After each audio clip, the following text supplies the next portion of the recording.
있습니다. 여러분, 우리가 인생을 살아가면서 어떤 일을 행할 때 이것이 하나님의 뜻인지 아닌지 분별하고 행동해야 할 때가 있습니다. 특히 화가 나고 분노하는 상황이 되었을 때 하나님의 뜻을 묻고 그 뜻대로 순종해야 하는데, 그렇게 하지 못하고 우리의 분노를 폭발함으로 더 큰 어려움에 직면하는 경우들을 우리는 가끔씩 볼 때가 있지요. 그런 일들은 가정 안에서, 학교 안에서, 직장 안에서, 교회 안에서, 또 나라 간에도 일어날 수 있습니다. 창세기 34장에 지금 야곱의 가정에 그런 일이 일어났습니다. 디나는 가나안 땅의 여자들을 보러 나아갔습니다.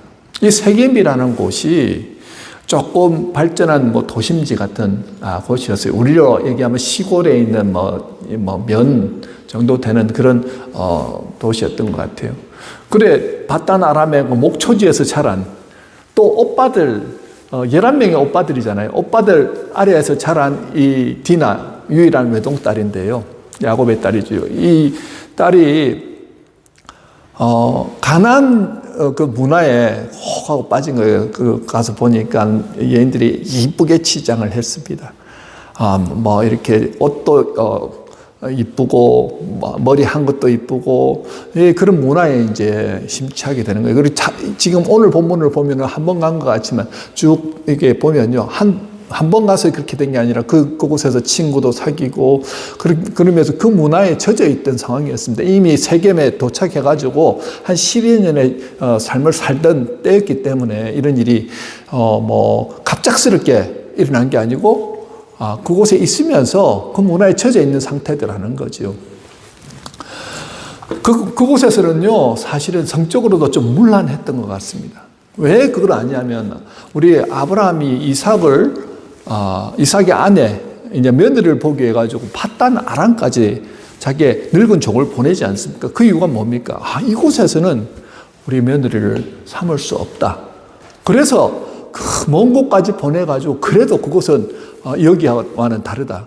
그런 마음으로 보냈다는 거죠. 그만큼 이 가나안 땅이라는 것이 성적으로도 좀 문란했던 것 같습니다. 자, 그 땅에 이제 이렇게 구경하면서 나갔는데 유력자의 아들이죠. 그 하몰, 세겜족의 족장의 아들 세겜에게 강제로 욕을 당하게 됩니다. 자, 이 사건은 단순한 개인적인 문제가 아니라 한 가정과 공동체 안에 앞으로 공동체 전체를 흔드는 심각한 사건으로 발전하게 되더라는 거죠. 근데 이 예상과 달리 지금 굉장히 이게 문제가 심각해질 것 같은데, 세겜은 디나를 욕보인 후에 그녀를 사랑하게 되었고, 그리고 아버지 하몰에게 요청하여서 정식으로 결혼하기를 청하였습니다. 그래, 이 세겜이라는 아들은요, 그 아버지에게는 굉장히 존귀하게 여겨진 아들. 우리 아들을 생각할 때도 너무 귀한 아들 그렇게 하잖아요. 마치 야곱이 요셉을 생각하듯이 이 하몰이 세겜을 생각할 땐 그렇게 생각하였다는 거예요. 그러니까 어떻게 합니까? 아들이 원하니까 그 아들의 요청을 가지고 야곱에게 와서 우리 아들 혼인을, 당신 딸하고 혼인을 하기를 원합니다. 제안을 합니다. 그들은 단순히 결혼만이 아니라 서로 통혼하고 함께 거주하면서 그렇게 경제적으로 하나가 되자고 그렇게 제안하죠. 이 말을 들은 야곱의 아들들은 분노합니다. 왜냐하면 그들은 디나가 당한 일을 이스라엘의 수치로 여겼기 때문이죠. 우리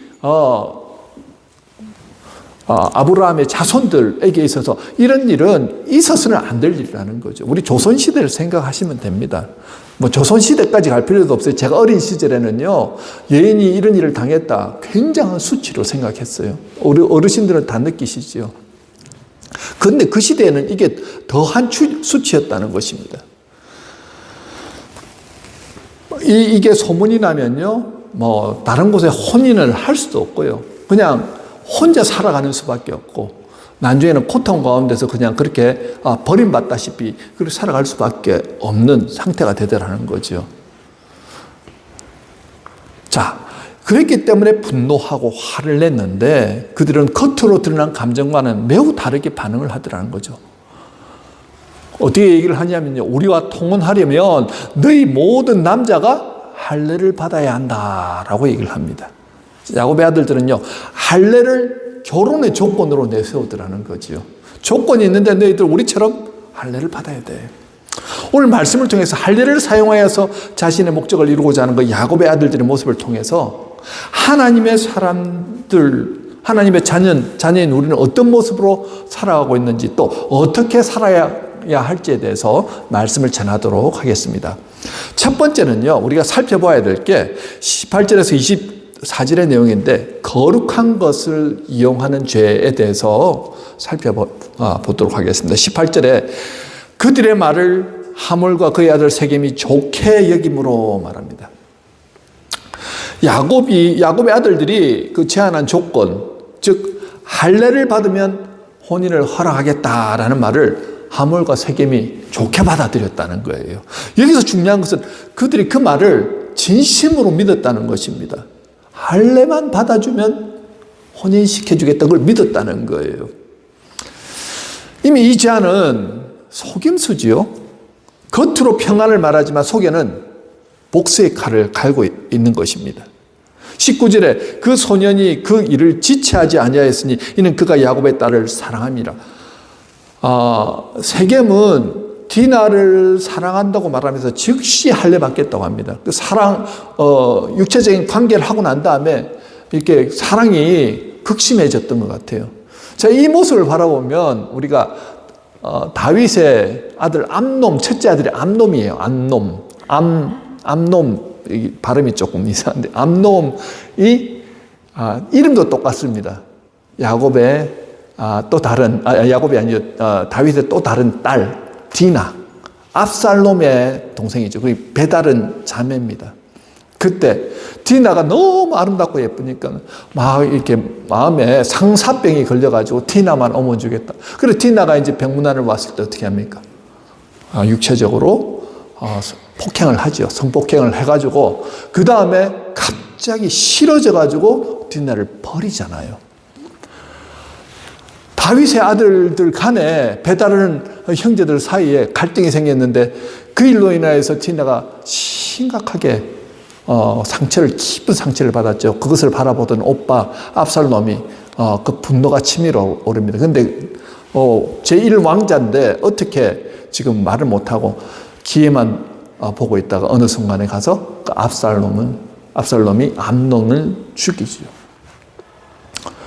그만큼 이 한 이스라엘 지파에서 성폭행을 한다든지 강간을 한다든지 이런 것들은 굉장한 수치로 여겼는데 그렇게 하고 난 다음에 나는 이 여인 사랑하니까 당신 혼인하게 해주십시오 하는 것 자체도 이해가 안 되는 거예요. 이렇게 해서 결혼으로 이어지는 것 자체도 어떤 면에서는 그게 옳은 방법이 아니라는 거죠.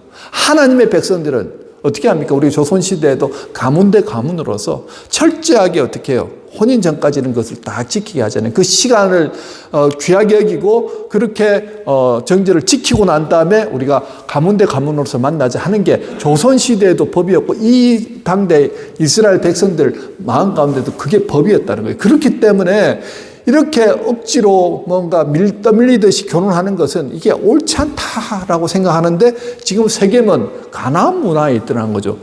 이렇게라도 해서 그 여인을 만나고 결혼하는 거 내가 내 힘으로 하겠다는 거예요. 그게 세상적인 가치관이고 세상적인 방법이지요. 이게 결코 건강한 사랑이 아닙니다. 시작점부터 맞죠? 20절 21절에 하몰과 그의 아들 세겜이 그들의 성문에 이르러 마음이 급해진 거예요. 결혼 허락받을 수 있는 유일한 방법이 뭐라고요?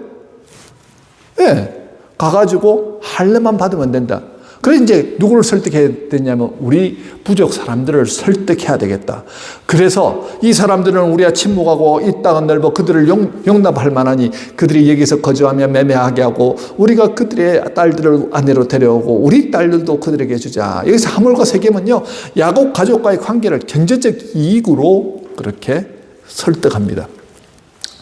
그러면서 그들의 가축과 재산이 결국 우리의 것이 되지 않겠느냐 얘기하죠. 즉 그들도 목적이 있더라는 거예요. 목적이 순수하지 않습니다. 계산하고 있죠. 세상적인 이해관계가 맞아떨어질 때 사람들은 쉽게 동의합니다. 이들의 속내 속에는요, 언약 백성을 이용하고 자신들의 방식에 동화시켜서 결국 거룩한 정체성을 변절시키려는 속내가 숨겨져 있더라는 거예요. 제가 어린 시절에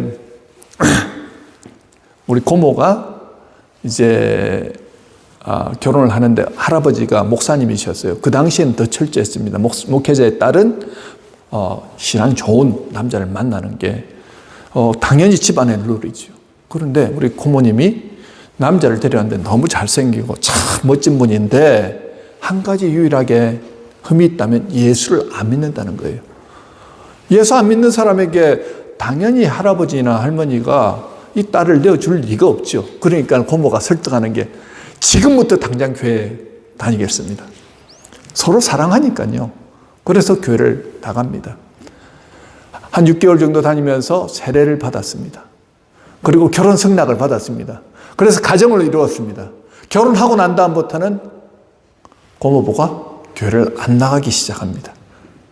그 다음부터는 어떻게 말을 할 수가 없는 거예요. 아무리 장인어른이 교회 나가라 해도 말을 안 듣더라는 거예요. 어느 순간부터는 제사도 드리더라는 거죠. 그 모습을 바라보면서 이렇게 해가지고 되는 게 아닌데 억지로 뭔가를 끼워 맞추다시피 이렇게 붙여 놓으려고 하다 보니까는 나중에는 어떻게 되냐면요, 고모까지도 교회를 떠나더라는 거죠. 신앙 자체가 없어지더라는 것입니다. 참 안타까운 일이 일어나더라는 거죠. 무슨 말입니까? 세상과 동화되어 버리기가 우리는 훨씬 더 쉽다는 거예요. 하나님의 백성이 거룩한 정체성을 언제 잃어버린 줄 아십니까? 세상의 문화와 세상의 가치관에 동화될 때, 우리도 모르는 사이에 하나님의 백성이라는 정체성을 잃어버리더라는 것입니다. 믿음 좋던 사람이 믿음을 잃어버리는 것도요, 여러분 쉽게 잃어버릴 수 있습니다. 그러기에 우리가 꼭 기억하십시오. 날마다 왜 하나님의 말씀을 묵상하고 왜 기도하냐면요, 그 시간이 하나님이 나를 다스리시는 시간이에요. 하나님이 나를 통치하시는 시간이고 하나님 말씀하시는 시간이고 하나님의 인도를 받는 시간입니다. 뭐냐면 하나님과의 관계가 맺어짐을 통하여서 나는 하나님의 백성입니다 하는 내 정체성을 각인시키는 시간이라는 거예요. 그리고 우리가 매일매일 시간이 없더라도 단 몇 분이라도 나가서 하나님 앞에 기도하고 말씀을 보고 시작하는 게 너무 중요하다는 거예요. 하루의 시작을 하나님과 함께 하셔야 되고, 중간중간에 정말 하나님 내가 잘하고 있습니까? 하나님의 은혜 가운데 걸어가고 있습니까? 하면서 주님과 계속해서 영의 눈을 뜨고 주님과 소통하는 시간들이 있어야 되고요. 하루의 마지막, 오늘 하루를 반성하면서 하나님 내가 오늘 주님 안에서 그랬습니까? 잘못한 일이 있으면 회개하고 오늘 이 하루를 마무리를 하시는 거예요. 그래서 오늘 우리는요, 마치 이 하루에 태어나가지고 하나님의 백성으로서 살아가고, 그렇게 하나님의 뜻 가운데서 주어진 어떻게 사명을 이루면서 살아가다가 잠자리에 들 때는요, 어떻게 해요?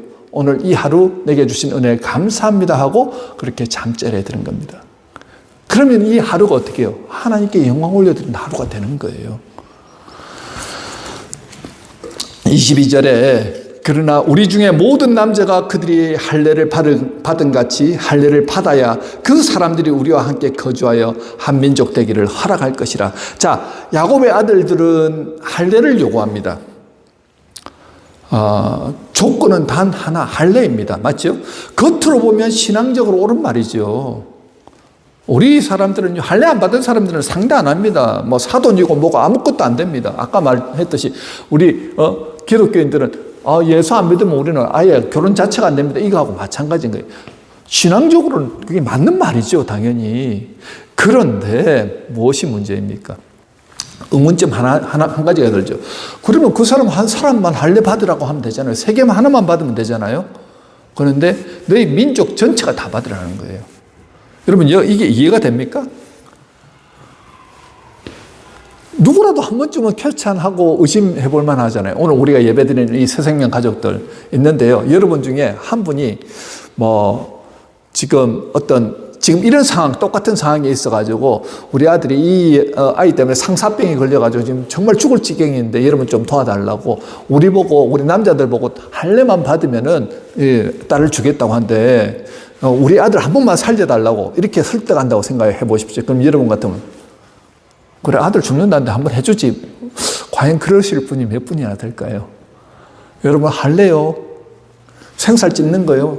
이거 굉장히 아픕니다. 나중에도 또 한 번 더 언급하겠지만요. 쉽지 않은 결정이에요. 그런데 그들이 설득한다고 그들이 오케이, 할례 받겠다고 하는 거예요. 그 이유가 뭐냐 하면, 경제적인 이유 때문이죠. 야곱 집안이 많은 노비도 있고요. 가족도 많고요. 소떼, 양떼, 가축들 엄청난 거부입니다. 쉽게 얘기하면요. 여러분들 지금 여러분들과 사돈을 맺는 사람이 삼성가의 일원이라고 생각해 보십시오. 엄청난 거부가 지금 옆에 왔는데 우리 딸하고 우리 아들하고 지금 결혼을 시키면 우리가 훨씬 더 우리에게 유익이다. 콩고물 떨어지고 도움 많이 받을 수 있고 나중에는 그 경제적인 것들 우리의 것이 된다라고 여러분들 이렇게 생각한다면은 그래 다 좋은 게 좋은 거지 하면서 해줄 수 있더라는 거죠. 그렇게 마음이 움직였습니다. 그런데요, 이 할례는 그냥 받는다고 해서 그게 모든 사람에게 하나님의 백성이 되는 과정이 아니지요. 하나님과 아브라함 사이의 언약의 표징입니다. 하나님의 백성이라는 거룩한 표시였다는 거예요. 하나님께서 아브라함에게 이렇게 말씀하시죠. 너희 중 남자는 다 할례를 받으라. 이것이 나와 너희 사이의 언약의 표징이니라 라고 말합니다. 할례는 하나님과 아브라함 사이에 맺었던 언약입니다. 그 당시에도요, 위생상으로 할례를 했던 그런 민족들이 있었습니다. 그거는 하나님과 아무런 상관이 없는 거죠. 할례는 나는 하나님의 백성이다. 나는 하나님의 언약 안에 있다라는 것을 몸에 새기는 표시였습니다. 우리 예수 믿는 사람들 중에는요, 십자가를 등에 새기시는 분이 있어요. 십자가를 이렇게 팔에 새기시는 분들이 있더라고요.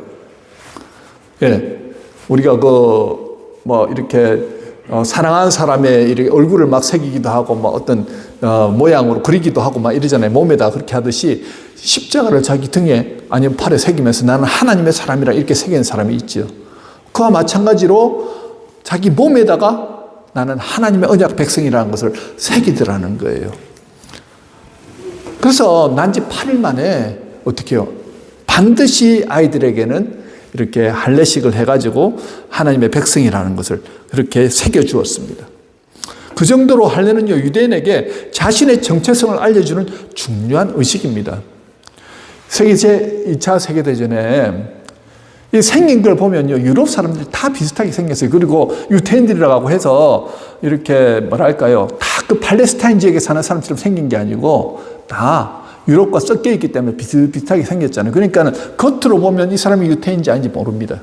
그리고 말도 다 독일어를 사용하고 폴란드어를 사용하고 했기 때문에 그렇게 봐가지고는 몰라요. 그리고 주민등록증 같은 것도 다 어떻게 해요? 위조할 수 있었기 때문에 그 사람들을 속아내는 방법, 발견한 방법이 뭔지 아십니까? 남자들 말가를 벗기는 거예요. 그래가지고 할례를 했는지 안 했는지를 보는 겁니다. 유대인들은 반드시 할례를 시키거든요. 유대인이란 정체성이 바로 이 할례를 했느냐 안 했느냐에 따라서 그렇게 정해지더라는 것입니다. 또 할례는요, 단순한 신체 행위가 아니라 옛 삶을 끊고 하나님께 속한다라는 상징이었어요. 신명기 10장 16절에 이렇게 말하죠. 마음의 할례를 받으라. 그냥 몸의 할례만으로 만족하면 안 된다. 할례의 진짜 의미는 육체가 아니라 마음과 삶의 변화가 일어나야 된다는 거예요.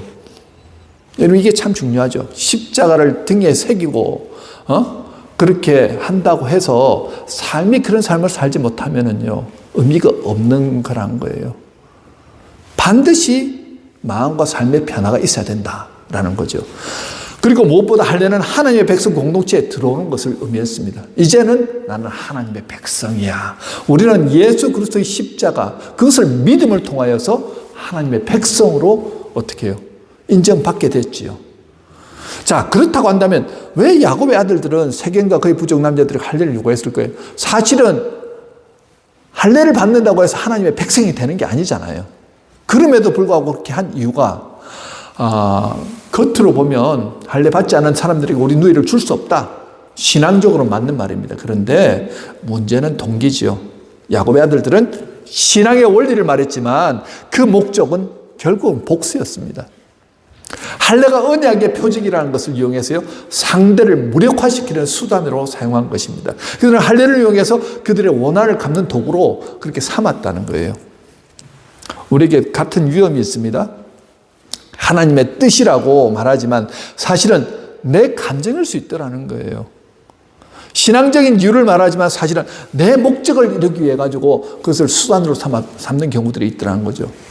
십자가 전쟁 당시 여러분 1000년 정도부터 십자가 전쟁이 있었는데 그 유럽에 있던 사람들이 거룩한 성전을 위해 가지고 오직 하나님의 영광을 위해서 팔레스타인 그 이슬람이 지금 이렇게 점령하고 있는 것을 하나님 백성으로서 우리는 그것을 점령해야 되겠다. 전쟁을 하러 나갑니다.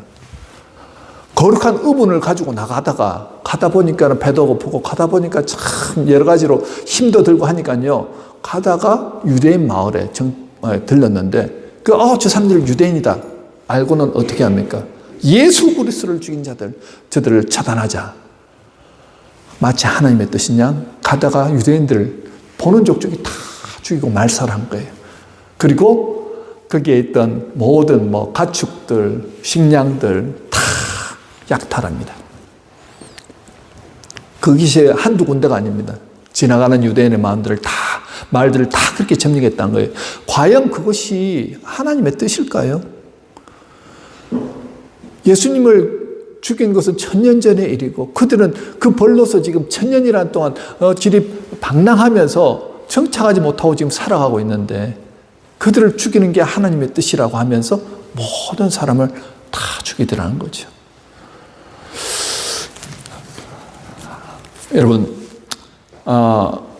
우리의 모습 가운데 정말 우리가 예수를 잘 믿는다고 하면서 하나님의 뜻이라고 하면서 그것을 붙들고는 내 뜻을 이루기 위해 가지고 그렇게 살아간 모습들이 있지 않는지 살펴봐야 한다는 거죠. 독일 신학자 디트리 보네프는요, 나치 시대 속에서 교회가 하나님의 이름을 이용하여서 권력을 행사하던 그 히틀러에 동조하는 모습을 보면서 이렇게 말했습니다. 값싼 은혜는 죄를 정당하지만, 그러니까 내가 은혜 받긴 받았는데 이렇게 깊이도 없고 인격적인 그 교류도 없고 하나님의 은혜 가운데 살지 못하는, 그저 그냥 받은 게 참 좋긴 하면서 그렇게 살아가는 값싼 은혜는 죄를 정당화하더라는 거죠. 그런데 진짜 참된 은혜는 죄를 깨트려 버린다는 것입니다. 당시 많은 교회가 하나님의 뜻이라는 이름으로 불의한 권력에 침묵하거나 동조하더라는 것입니다. 하나님을 말했지만요, 하나님 말씀을 따르지 않더라는 거예요. 이 모습은 일제시대에 우리 신사 참배를 강요했던 그 일본에 굴복해가지고 교회 지도자들이 신사 참배는 우상 숭배가 아니다. 신사 참배는 국민 의례와 같은 것이다 하면서 목회자들이 앞장서가지고 성도들로 하여금 신사 참배하도록 했다는 거예요.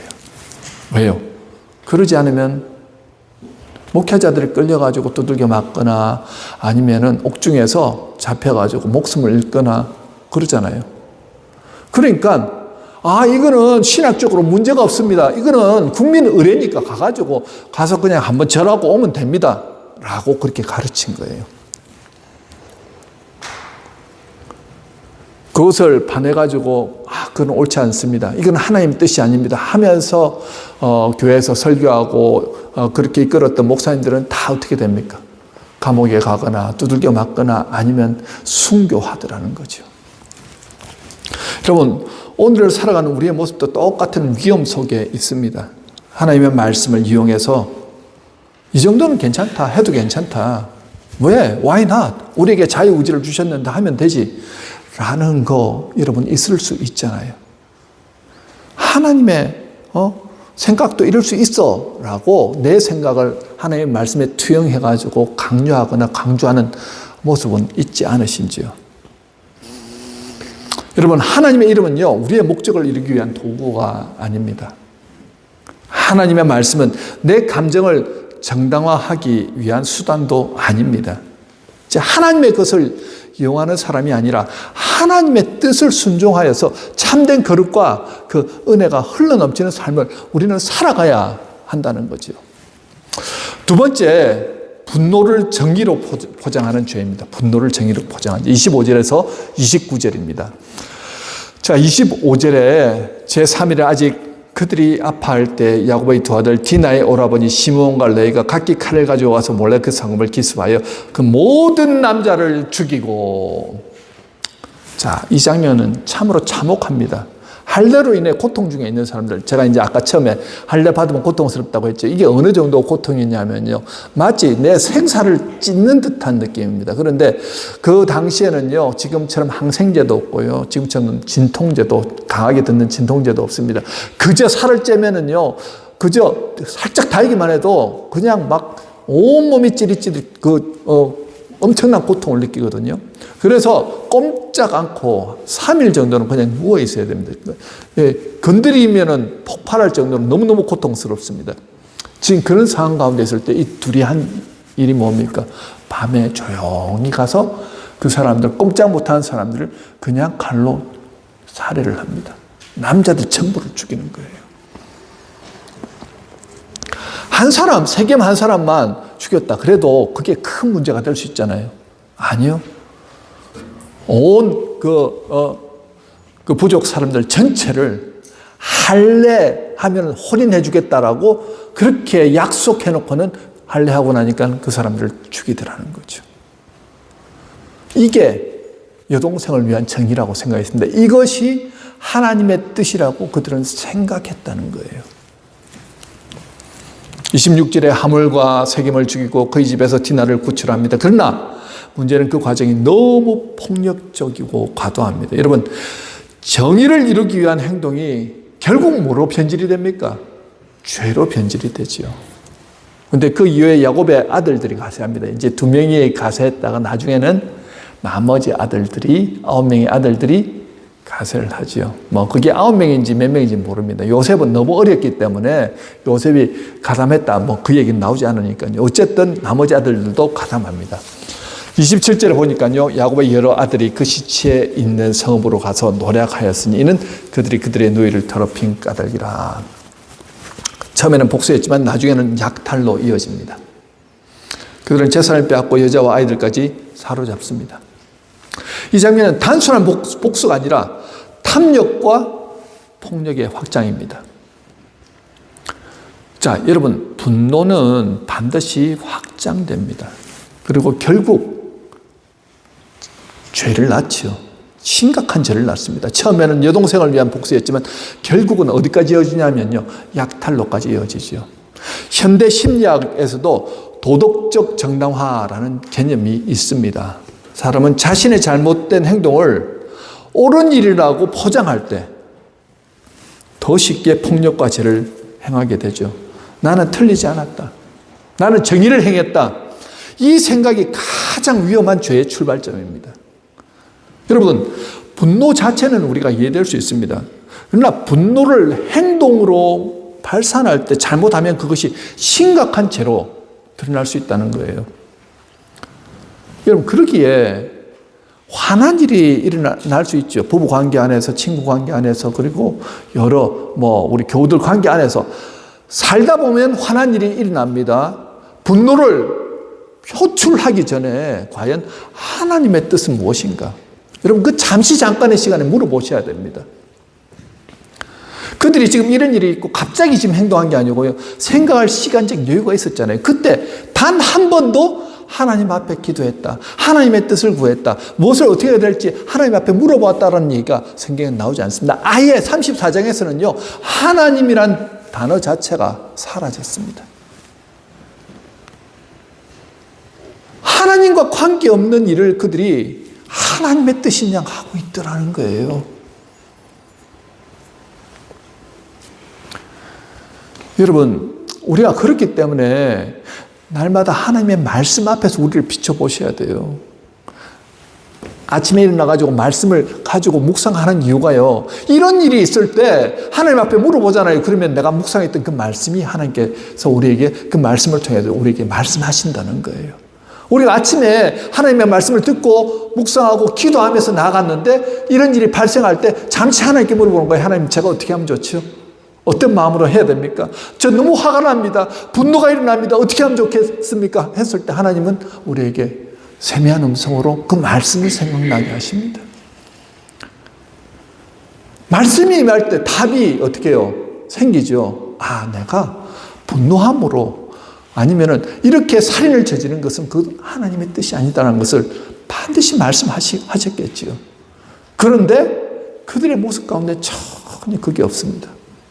그러니까 해서는 안 될 행동들을 하더라는 거죠. 제가 이 모습은요, 기독교인들, 크리스찬들이 하는 행동이 아니죠. 누가 하는 행동입니까? 세상 사람들이 하는 행동입니다.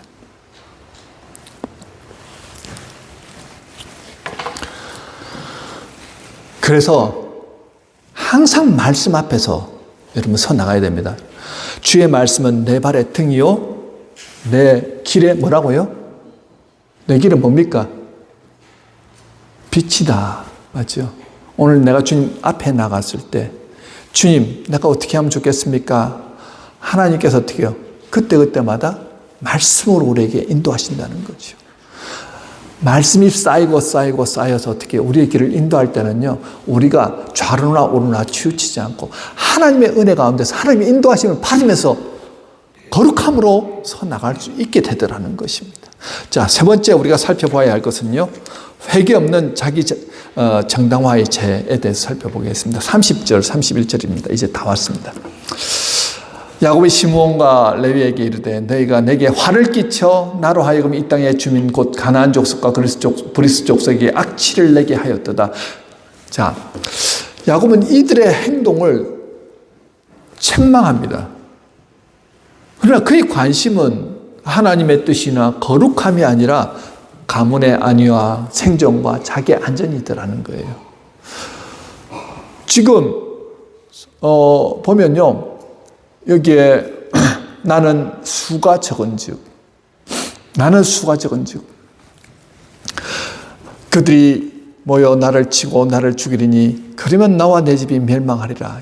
여전히 중심은 자기 중심이거든요. 이 한 문장에 나라는 단어가 5번이나 나오더라는 것입니다.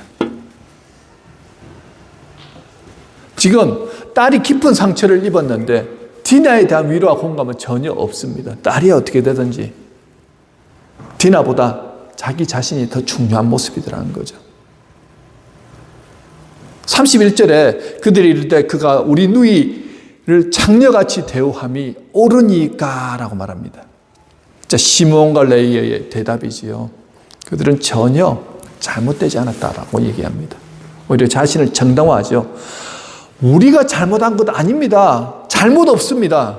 레위와 시몬은요, 디나를 위한다는 마음으로 칼을 휘둘렀지만 정작 디나에 깨어진 영혼은 돌보지 않더라는 거죠. 그리고 분노는 이해할 수 있지만 그 방법은 절대 정당화될 수 없습니다. 정의라는 이름으로 한 부족을 몰살시켰습니다. 그 끔찍한 복수국 어디에도 친히 폭력을 감당하시고 십자가를 지심으로 구원을 이루신 예수님의 정의는 찾아볼 수가 없더라는 거죠.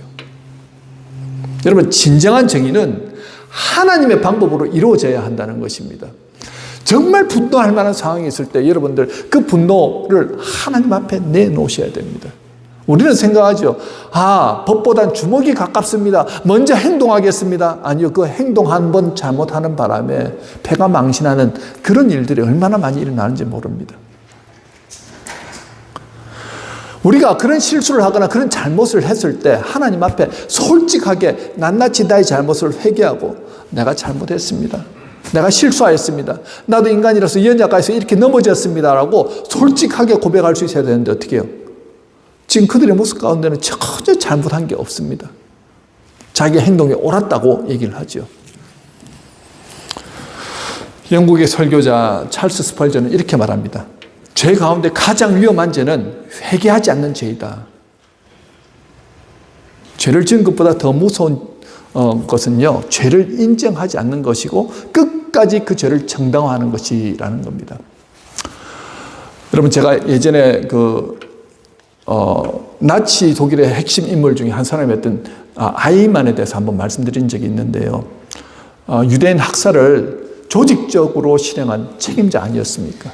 수백만 명의 생명을 죽음으로 몰아넣은 그가 아르헨티나에서 잡혀가지고 예루살렘에서 이제 재판을 받는데, 보면은 정말 옆집에 있는 아저씨 같은 모습인 거예요. 이런 사람이 어떻게 그렇게 수많은 사람 죽일 수 있나? 그래가지고 재판정에서 묻습니다. 당신 그렇게 많은 사람을 죽였는데 당신 잘못을 인정하지 않습니까? 그러니까 이렇게 얘기한 거예요.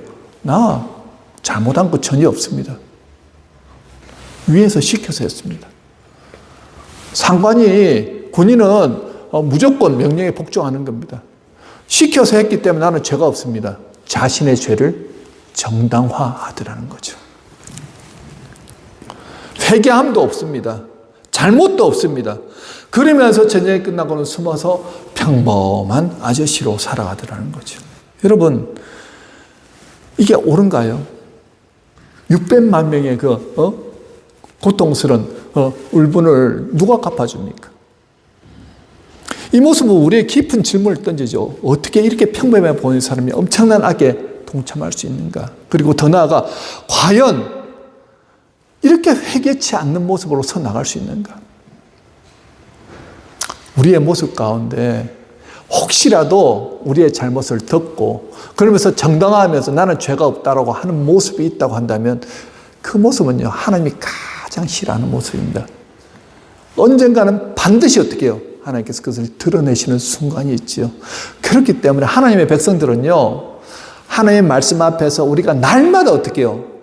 주님이 주실 때마다 회개하고 잘못을 인정하고 주님의 방법으로 서 나가는 거예요. 그럴 때 거룩하신 영이 우리 안에서 날마다 우리 안에서 말씀하시고 인도하신다는 겁니다. 많은 일을 하는 게 아닙니다. 오늘 하루를 그렇게 살아가시는 거예요. 그렇게 거룩함과 경건함으로 하루하루 주님 안에서, 말씀 안에서 회개함을 통하여서 나아갈 때 하나님의 나라가 임하고 하나님의 뜻이 우리 안에서 이루어진다는 것입니다. 말씀을 맺습니다. 사랑하는 성도 여러분, 오늘 본문은요, 하나님의 이름을 이용하는 순간에 그 신앙은 이미 무너진 것이라고 분명히 말씀합니다. 야곱 애들들은요, 할례라는 거룩한 것을 이용했고 정의를 말했지만 폭력을 행했고 끝까지 자신을 정당화했습니다. 오늘 우리는 선택해야 합니다. 하나님을 이용하는 신앙이 아니라 하나님께 순종하는 신앙으로 살겠습니다. 내 감정이 아니라 하나님의 뜻에 따라서 살겠습니다. 내 죄를 정당화하지 않고 회개로 하나님 앞에 나감을 통하여 하나님의 나라와 뜻이 내 안에 이루어지는 놀라운 은혜를 경험하신 저와 여러분이 되시길 주님의 이름으로 축원합니다. 아멘.